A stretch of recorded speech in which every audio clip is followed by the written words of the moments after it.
كل سنة وانتوا طيبين، وإذا كان العيد معاكم فرحة فالعيد مع رودي أجمل فرحة. النهاردة احنا هنتكلم على حاجة جديدة، حاجة كده تخص رودي وتحابيشها. لما نسمي الله ويبقى عندنا بقى شوية الحلبة والترمس ونظبط حاجات العيد. وطبعا العيد حلاوته وفرحته في تجهيزاته. طيب هتعملي ايه النهارده يا ست رودي؟ هتفتكسي لنا ايه تاني؟ بص، كلنا بنعمل الحلبة والترمس والحمص وشوية الحاجات بتاعة العيد الجميل بتاعنا. طيب انا هنا عملت الترمس وعملت الحمص وخلصنا وخلاص. قلت يا بت هتقدميهم كده؟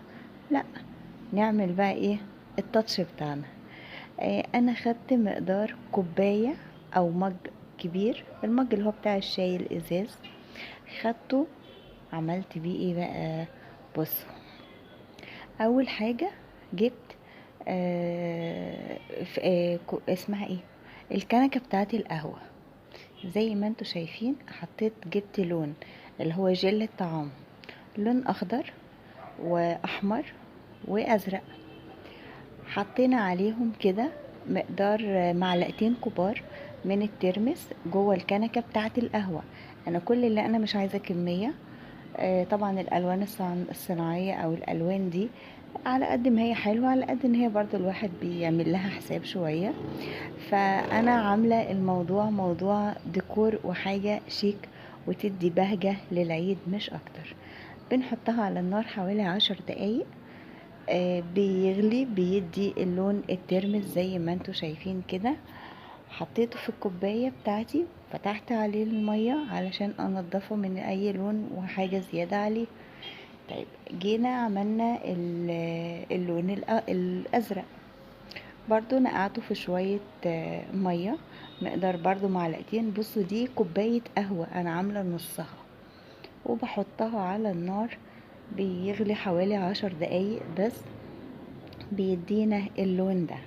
على فكرة الالوان دي صحية، بس انا ما حبيتش ان انا ازود فيها قوي، لان هي المفروض اخرها بيبقى لون مع الاكل. وعملت اللون الاحمر بتاعي زي ما انتوا شايفين بنفس الطريقة. 10 دقايق على النار ونحط البودر بتاعنا او جل الطعام بتاعنا، اللون اللي انتوا عايزينه. انا كان كل اللي متاح عندي الازرق والاخضر والاحمر. خلصنا كده وقلنا تمام. لا لسه شوية، نجيب البولات بتاعتنا الصغننة وحطينا الالوان اللي انتوا شايفينها. آه، احنا جينا قلنا هنقدمها كده، فلقيت لا يعني مش هتبقى قوي عاطفية يعني. فانا قلت خلاص انا هنجيب اطباق كبيرة.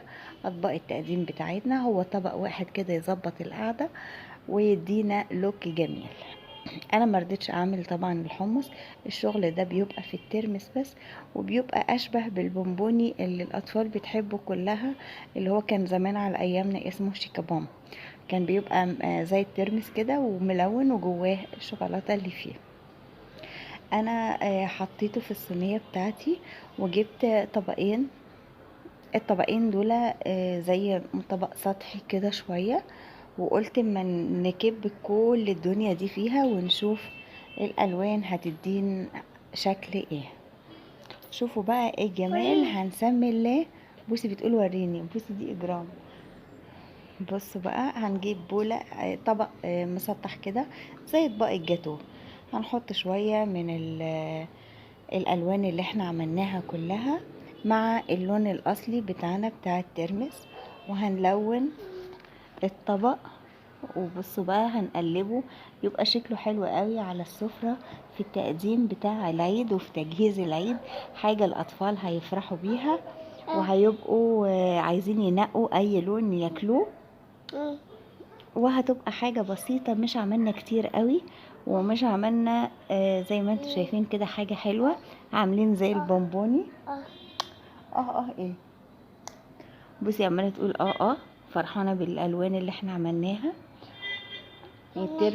الترمس كان طعمه جميل. فرحانة. أيوة.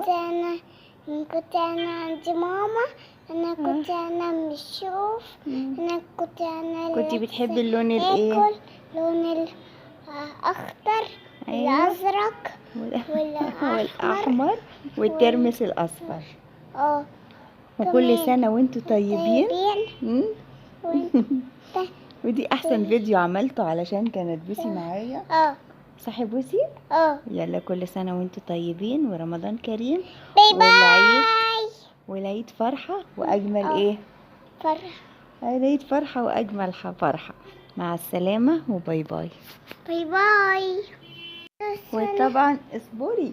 وطبعا الترمس الجميل اللي احنا بنقدمه مع اكياس الحلويات اللي احنا قدمناها للاطفال واللي احنا عملناها في الفيديو اللي فات. وكل سنه وانتوا طيبين. وباي باي. ومعاكم كانت باي باي وماما.